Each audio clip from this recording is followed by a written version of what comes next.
ఒకప్పుడు ఎలా ఉండేవాడిని సార్, అర్థం కనపడితే ఆడపిల్లగా ఆగిపోయేవాడిని.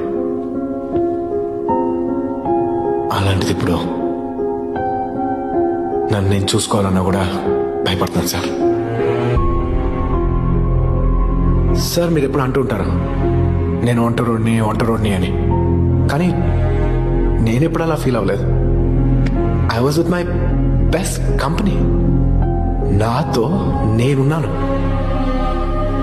ఇప్పుడు నాకు అందరూ ఉన్నారు సార్. ఇటు చూస్తే ఫ్యామిలీ, అటు ప్రేమ, కాసేపు ఆగితే కెరియర్. కానీ నేనెక్కడ సార్?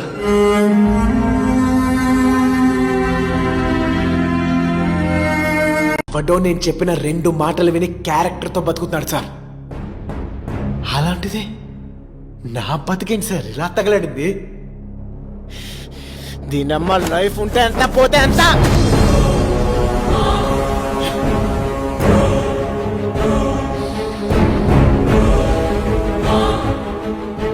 వద్దు సార్, నేను మారితేనే నా కళ తీరుద్దంటే నాకు వద్దు సార్. నేను రైటా రాంగా నాకు తెలియదు సార్, కానీ నేను ఇదే నా రియల్. ఇప్పుడు నేను ఆలోచించాల్సిన నా డ్రీమ్ గురించి కాదు సార్, పోగొట్టుకున్న నా క్యారెక్టర్ గురించి వెతుకుతాను సార్. ప్రాణం పోయినా క్యారెక్టర్తోనే పోతాను.